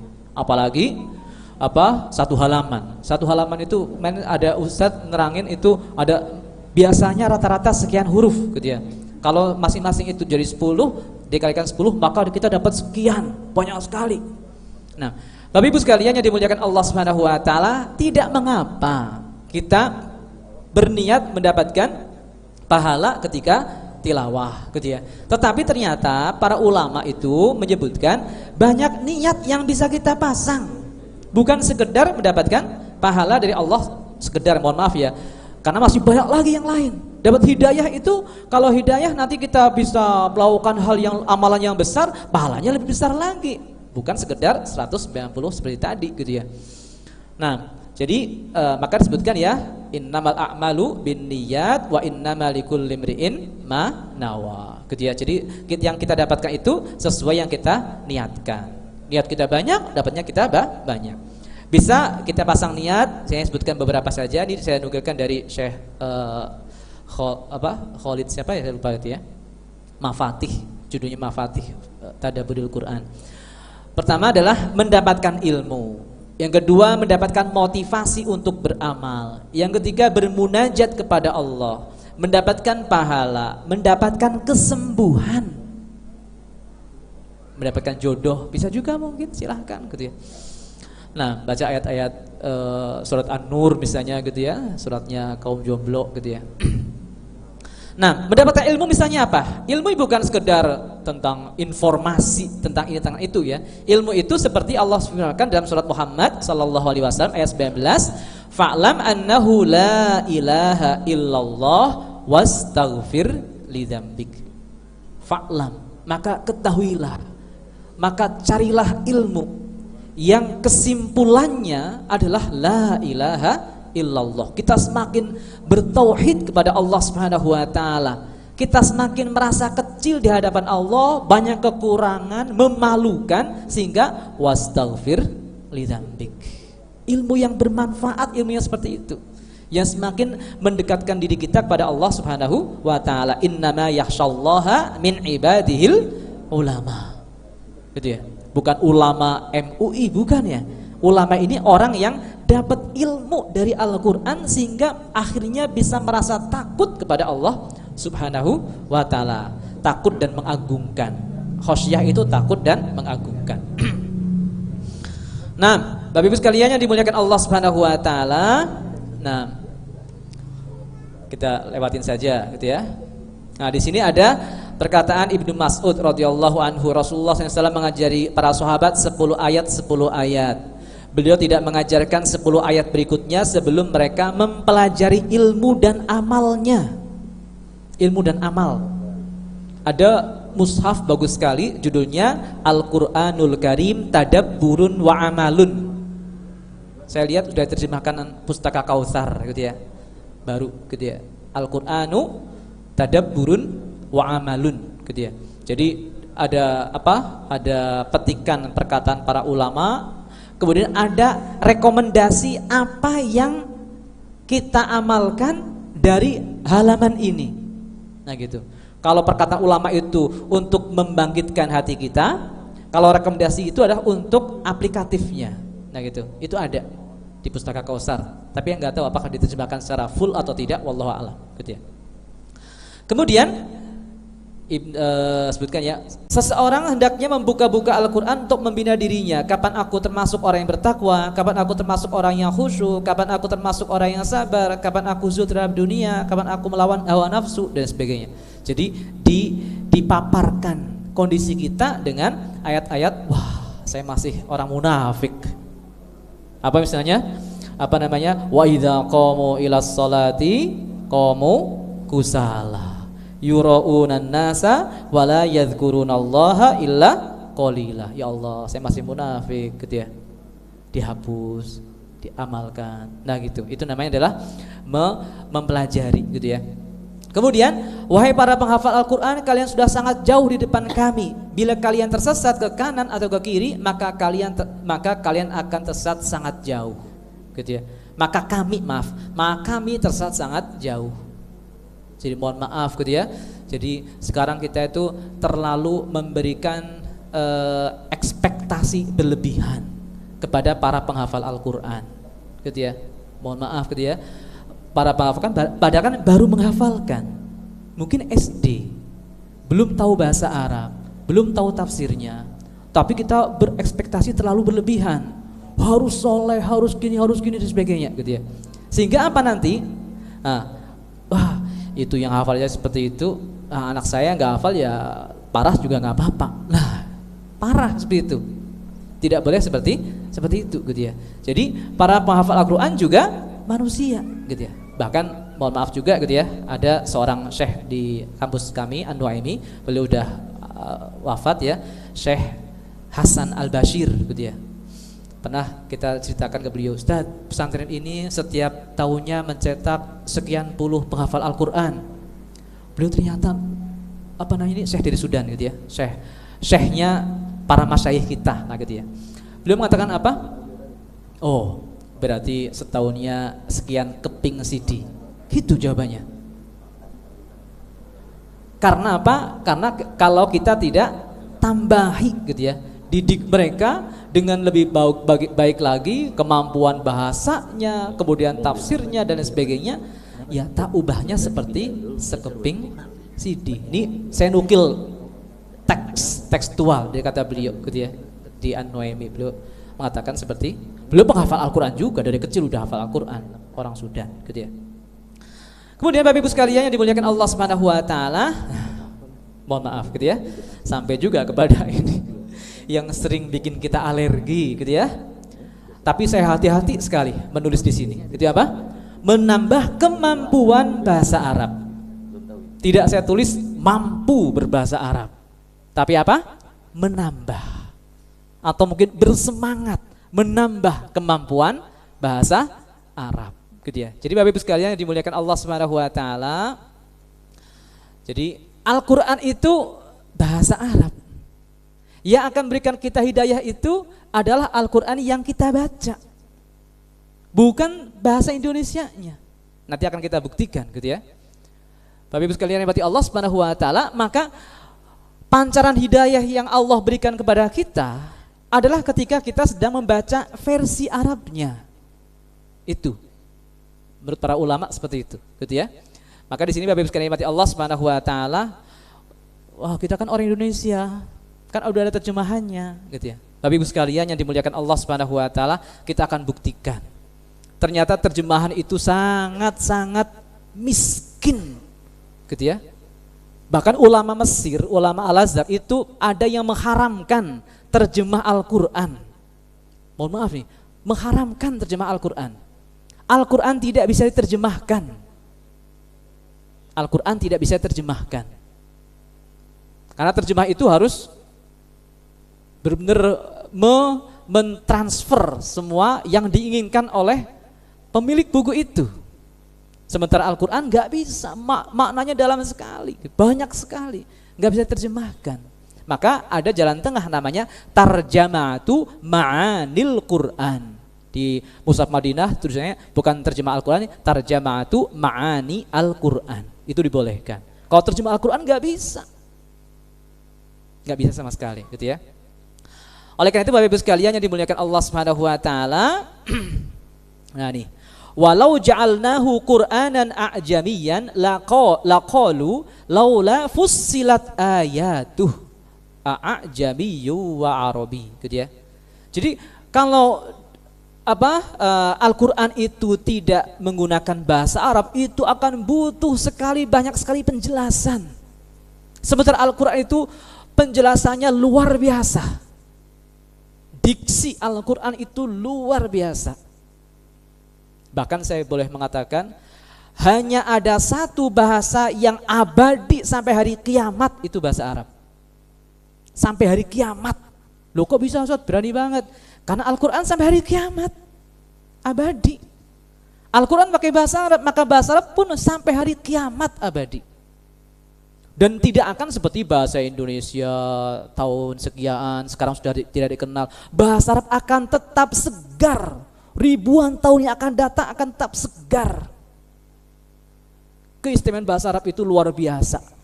Tidak ada disrupsi dalam bahasa Arab. Semuanya akan tertampung, semua jenis perubahan, perkembangan semuanya akan ditampung oleh bahasa Arab. Sampai ribuan tahun, kalau kiamat masih ribuan tahun. Itu bahasa Arab, luar biasa, gitu ya. Akan saya buktikan misalnya apa. Nah ini nasihat dulu ya, nasihat dari Umar bin Khattab radhiyallahu anhu. Li'an u'riba ayatan ahabbu ilayya min an ahfadhu ayatan. Aku membaca satu ayat dengan benar sesuai dengan bahasa Arab lebih aku senangi daripada menghafalnya. Ini Umar bin Khattab. Lebih mendingan paham Al-Qur'an daripada menghafal Al-Qur'an. Nah gitu. Nah, ini contohnya Bapak Ibu sekalian dimuliakan Allah. Contoh gitu ya. Jadi kalau dalam bahasa Arab itu kata pedang itu bisa dibahasakan dalam ratusan kata. Unta ratusan kata. Ada unta bunting, unta buntung, unta gemuk, unta kurus, unta macam-macam merah. Itu masing-masing ada bahasanya. Kalau kita unta titik-titik, unta titik-titik. Kalau bahasa Arabnya satu kata sampai 500 atau berapa ratus kata. Pedang pun demikian, air pun demikian, padang pasir demikian. Kalau sini saya contohkan itu memandang, melihat memandang. Itu ada 60 kata untuk cara melihat dan memandang yang berbeda. Masing-masing diberi vocab khusus, kosakata khusus. Rona memandang dengan menikmati, hadaja memandang dengan penuh cinta, istashfa memandang penuh teliti, hamlako memandang bagian hingga bagian merah kelopak mata itu terlihat melotot gitu ya. Anasa memandang sesuatu yang dinanti, melihat sesuatu yang dinanti-nanti. Laha memandang sesuatu yang timbul tenggelam dan sebagainya. Ini Bapak Ibu sekalian Pak Kiai Idris. Nah, langsung lanjut aja. Kemudian Bapak Ibu sekalian mati Allah, yang kedua adalah bahasa Al-Quran itu sangat ringkas. Alhamdulillah Pak Kiai Muhammad Idris sudah hadir. Kami persilakan untuk duduk sini, Pak Kiai. Alhamdulillah Rabbil Alamin. Langsung bisu saya. Beliau kiai saya. Saya dosen An-Nuaimi, beliau mudir Yayasan An-Nuaimi. Nah, yang kedua adalah bahasa Al-Quran itu bahasa yang sangat ringkas. Tadi sangat detil, kosakatanya sangat detil. Sekarang ringkas, gitu ya. Kita buktikan satu kata itu kalau diterjemahkan ke dalam bahasa Indonesia butuh 6 kata, gitu ya. Misalnya apa?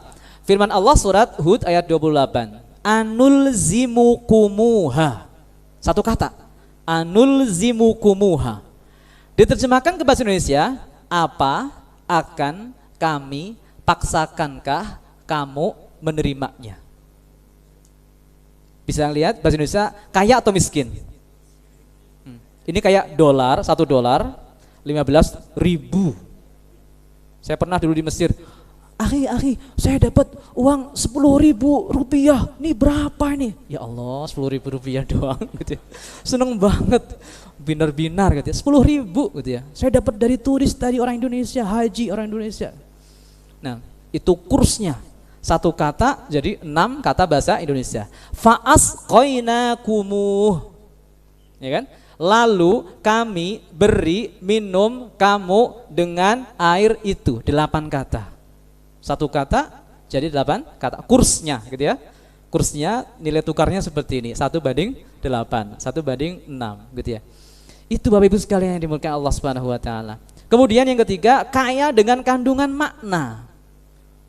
Ini nanti sesuai dengan konteks. Tadi satu makna, masing-masing dapat satu kata. Sekarang satu kata bisa banyak makna. Gitu ya. Satu kata bisa banyak makna. Kata huda ada 17 makna. Kata asu 12 makna. Ini saya udah hitung sendiri ya, mohon maaf ya, sudah langsung cek sendiri di buku tafsirnya gitu ya. Namanya al-asbah wan nadhair gitu ya. Kata al-hikmah ada 5 makna. Kata al-wali, wali kota gitu ya. Al-wali gitu ya. Itu ini beliau 1 dari 10 makna. Pemimpin itu 1 dari 10 makna. Jadi enggak mesti artinya adalah pemimpin gitu ya. Kemudian Bapak Ibu sekalian yang dimuliakan Allah Subhanahu wa taala, kita belajar bahasa Arab niatnya adalah untuk semakin dekat dengan Al-Qur'an. Semakin dekat dengan Al-Qur'an itu bukan untuk menjadi ustadz atau untuk bisa fasih dalam baca tafsir dan sebagainya, bukan. Ternyata kalau kita kembali kepada ayat-ayat Al-Qur'an yang disebutkan kata Arabi, lisanan Arabiyan, Qur'anan Arabiyan, ternyata semuanya ujungnya adalah keimanan kita. Kita belajar bahasa Arab untuk semakin beriman, semakin bertakwa. Misalnya apa? Surat Al-Ahqaf ayat 12 gitu ya. Wa hadza kitabun musaddiqun lisanan arabiyyan liyundziral ladzina zalamu wa busyra lil muhsinin. Kalau kita termasuk orang zalim, kita merasa diancam, diperingati sehingga kita tidak lagi berbuat seperti itu. Kalau kita termasuk orang yang muhsinin, berbuat baik, maka kita semakin bersemangat. Ternyata itu bisa didapatkan dengan maksimal kalau kita punya lisanan Arabiyan. Demikian juga Qur'anan Arabiyan wasarrafna fihi minal wa'idi la'allahum yattaqun au yuhditsu lahum dzikra. Bahasa Arab lagi-lagi la'allahum yattaqun. Ar-Rahman 'allamal Qur'an khalaqal insan 'allamahul bayan. Al-bayan itu ada yang menafsirkan itu bahasa Arab. Artinya bahasa Arab gitu ya. Dan lain sebagainya. Langsung pada yang terakhir sekali Bapak Ibu sekalian yang dimuliakan Allah Subhanahu wa taala, yang terakhir ini saya nukilkan dari sebuah buku judulnya Al-Hifdzu At-Tarbawi. Al-Hifdzu At-Tarbawi. Jadi menghafal Al-Qur'an tapi tujuannya adalah untuk membina diri kita masing-masing dengan ayat-ayat yang kita hafal. Jadi Bapak Ibu sekalian dimuliakan Allah Subhanahu wa taala, ada seorang ustadz gitu ya. mengusulkan kalau ada pesantren judulnya Ma'had Tahfidzul Quran, itu perlu dikoreksi. Kita cek dulu, Ma'had itu mengajarkan bahasa Arab atau tidak? Ma'had itu mengajarkan tafsir atau tidak? Ma'had itu ada qiyamul lail atau tidak? Kalau tidak ada itu semuanya, cuma menghafal saja, murojaah, murojaah, tasmi dan sebagainya, maka itu perlu diganti judulnya. Ma'had Tahfidz Al-Fadhil Quran. Karena yang dihafal, yang disetorkan hanya lafaznya saja, bacaan ayatnya saja, maknanya belum, pelajaran-pelajaran dalamnya belum, tidak dihafalkan sama sekali, tidak ditasmi, tidak dimurojaah, gitu ya. Maka di sini al-hifdzu at-tarbawi, al-hifdzu al-mutqan li al-fadhil Qur'anil Karim wa hifdzu ma'anihi biquwwatin tuyassiru istid'a'ahu 'inda kulli amrin min umuri dunya bihaitsu yabqa hadiran hayyan fil qalbi ala madaris sa'ati mimma yadmanu tatbiqahu wal 'amala bihi, gitu ya. Menghafal ayat-ayat Al-Qur'an. Jadi hifdzu tarbawi apa artinya? Menghafalkan ayat-ayat Al-Qur'an dengan mutqan, dengan itqan, gitu ya. Menghafalkan maknanya dengan serius. Sehingga mudah teringat dengan ayat tertentu saat berhadapan dengan urusan kehidupan tertentu, gitu ya. Kemudian ayat-ayat Al-Qur'an selalu hidup dalam benak sepanjang waktu sehingga mudah dalam mengamalkan dan mempraktekannya. Sehingga dari sini Bapak Ibu sekalian yang dimuliakan Allah Subhanahu wa taala, ada 3 rukun dalam al-hifdzu at-tarbawi. Yang pertama, hifdzu al-fadhil Qur'an. Pertama tadi. Yang kedua, hifdzu ma'anil Qur'an. Yang ketiga, hifdzu al-amal. Hifdzu al-amal. Gitu ya. Jadi Bapak Ibu sekalian yang dimuliakan Allah Subhanahu wa taala, nah di sini pertama adalah hifdzul alfaz, gitu ya, alfaznya. Nah, ini terserah kita ya, mau surat-surat pendek atau apa silahkan, gitu ya. Jadi kita menghafal apa yang menjadi keharusan kita menghafal, ataupun kita mahasiswa harus hafal sekian juz dan sebagainya, silahkan. Ini adalah hifdzu al-fadhil Quran. Ini tersedia berbagai macam caranya, metodenya, mahadnya dan lain sebagainya. Nah, yang penting bagi kita di antaranya adalah hifdzu al-ma'ani. Sekali lagi, al-ma'ani itu bukan arti, bukan terjemah. Al-ma'ani itu adalah kandungan. Substansi, nilai-nilai, pelajaran, pedoman, atau dalam kurung besar hidayah. Gitu ya, hidayah. Kalau Imam Syafi'i satu ayat bisa ada 37 masalah diselesaikan dengan satu ayat, gitu ya. Kalau kita naudzubillah min dzalik, gitu ya. Beliau banyak sekali, satu ayat bisa ma'aninya banyak banget, menyelesaikan masalah banyak sekali. Nah gitu, itu namanya hifdzu al-ma'ani. Nah, intermezzo, gitu ya, saya pernah jadi imam, gitu ya. Kemudian saya ditegur, habis sholat ditegur oleh seorang buruh tapi buruh Mesir, gitu ya, dari Mesir tapi buruh beliau, gitu ya. Saya salah baca apa? Surat Al-Buruj kalau salah, gitu ya. Lahum jannatun tajri min tahtihal anhar. Salah waqaf, gitu ya. Sebenarnya enggak salah juga. Waqaf boleh lah, gitu ya. Tapi orang Arab itu gemes, gitu ya. Tahu makna, ada orang baca, gitu ya. Kemudian salah waqaf, maknanya berantakan menurut beliau. Kesel, gitu ya. Kenapa? Tajri itu dari kata jaro yajri, artinya adalah kalau untuk benda padat itu berjalan, gitu ya, berlari. Tapi kalau benda cair itu artinya mengalir, gitu ya. Jannatun tajri. Yang tajri jannat atau anhar? Anhar. Jannatun tajri min tahtihal anhar. Jadi anharnya yang mengalir. Tapi kalau saya lahum jannatun tajri, bagi mereka surga yang berlari. Kita mau surga lari-lari ngejar surga.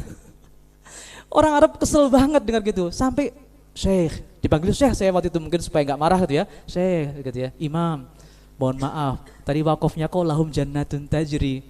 Surga, kamu bisa masuk nggak kira kalau surganya lari gitu ya? Nggak bisa masuk gitu ya. Nggak bisa masuk.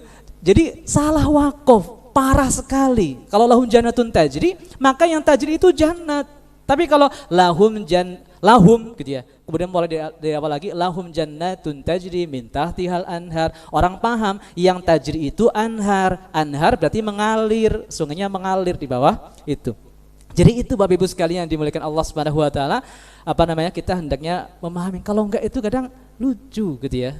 Jadi misalnya mohon maaf gitu ya, pernah di An-Nuaimi gitu ya. An-Nuaimi itu ustaz-ustaznya kadang ini, kalau apalagi yang dari Yaman gitu ya, itu kadang otomatis tuh. Kalau imamnya pada hafal Quran gitu ya. Tapi mereka ketika membaca itu mungkin kurang paham gitu ya. Itu gitu. Otomatis refleks gitu ya. Kalau imamnya itu salah wakaf itu langsung refleks gitu ya. Nah, jadi misalnya apa? Wa inni sammaituha Maryam wa inni u'idzuha bika wa dzurriyyataha minasyaitonir rajim. Ini ada imam baca, imam mahasiswa kami ya, bukan imam siapa, imam mahasiswa kami. Wa inni sammaituha Maryama wa inni u'idzuha bika. Kemudian beliau melanjutin wa dzurriyyataha minasyaitonir rajim. Ya Allah, masa keturunannya Maryam dari setan? Kan salah gitu ya. Jadi Bapak Ibu sekalian yang dimuliakan Allah Subhanahu wa taala, kalau kita faham ma'ani, insyaallah kita akan lebih. Nah, di sini Bapak Ibu sekalian yang Allah Subhanahu wa taala, kata sangat kaya makna, tergantung pengetahuan dan interaksi fikir dengan sebuah kata. Nah, misalnya di sini. Jadi Bapak Ibu sekalian yang Allah Subhanahu wa taala, kalau kita baca terjemahan dapat sekian. Kalau kita mengetahui bahasa Arab dapat sekian. Kalau kita baca tafsir dapat lebih banyak lagi. Dapat banyak lagi gitu ya. Dan ini bisa dipelajari. Bisa membaca terjemah. Ini ad'aful iman. Wa dzalika ad'aful iman. Menurut para ulama gitu ya. Membaca Al-Qur'an kemudian terjemahannya wa dzalika ad'aful iman gitu ya. Yang paling rendah gitu ya. Nah, kemudian kalau masih ada waktu membaca tafsir. Kalau masih baca tadabbur tafsir para ulama. Kalau masih bisa lagi kita bisa belajar bahasa Arab. Tapi bahasa Arabnya bukan harus hadza kitabun man anta, bukan gitu ya. Tapi kita itu adalah belajar kata-kata. Misalnya Ar-Rahman itu apa sih artinya gitu ya. Misalnya Ar-Rahmah artinya apa, Maghfirah artinya apa. Kita sehingga baca Astaghfirullahaladzim itu tahu maknanya. Nah gitu. Kemudian Bapak Ibu sekalian yang dimuliakan Allah Subhanahu wa taala, murojaah. Setelah kita bisa mengetahui banyak sekali pelajaran dalam satu ayat, maka dimurojaah. Murojaah ma'ani, bukan murojaah lafaz lagi. Murojaahnya seperti dicontohkan oleh Rasulullah sallallahu alaihi wasallam itu dengan salat. Qumil laila illa qalila nisfahu awin qus minhu qalila awzid alaihi warattilil qur'ana tartila. Murojaah ini Bapak Ibu sekalian yang dimuliakan Allah Subhanahu wa taala untuk mentransfer sesuatu yang kita baca, yang kita hafalkan, kita pahami supaya masuk ke hati menjadi pegangan hidup. Tadi ayatnya jelas ya kan? Apalagi di puasa ini. Pertama, ya ayyuhalladzina amanu kutiba alaikumusiyam, ujungnya la'allakum tattaqun. Kemudian setelah la'allakum tattaqun apa?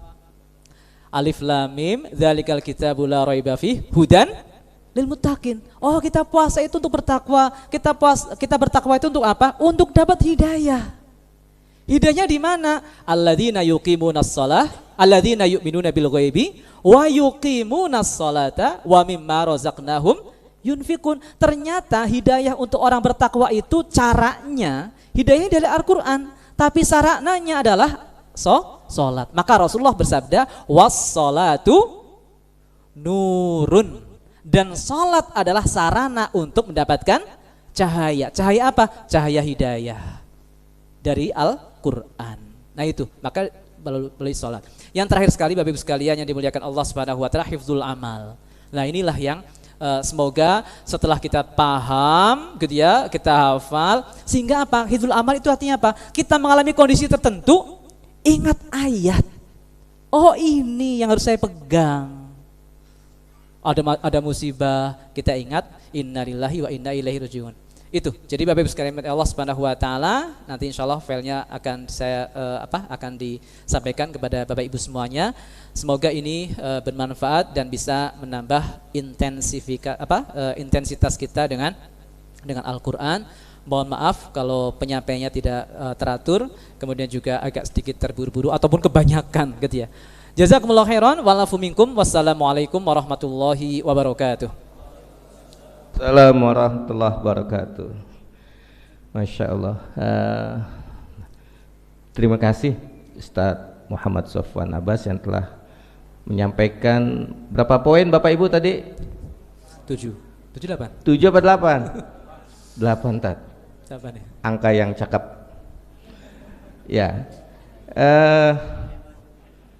Ibu sekalian, ya ini gimana ngatur waktunya ya? Yang pertama kita akan bersiap-siap sholat, ya. Yang kedua ada sholat jenazah juga. Yang ketiga kita butuh waktu untuk persiapan wudhu, gitu ya. Makanya panitia tidak membuka pertanyaan lagi. Mohon maaf ya. Nanti sholat yang perempuan di atas, gitu ya. Benar Pak Yudi, Pak DKM, perempuan di atas semua. Ya, yang laki-laki di bawah semua ya. Ya, untuk itu silakan persiapan wudhu ya sambil pelan-pelan saja. Ya, kalau masih antri ya.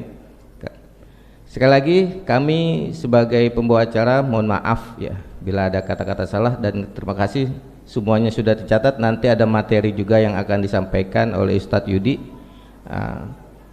Mari kita tutup dengan lafaz hamdalah bersama. Alhamdulillahirabbil alamin. Dan saya kembalikan mic kepada MC Bapak Eko. Terima kasih.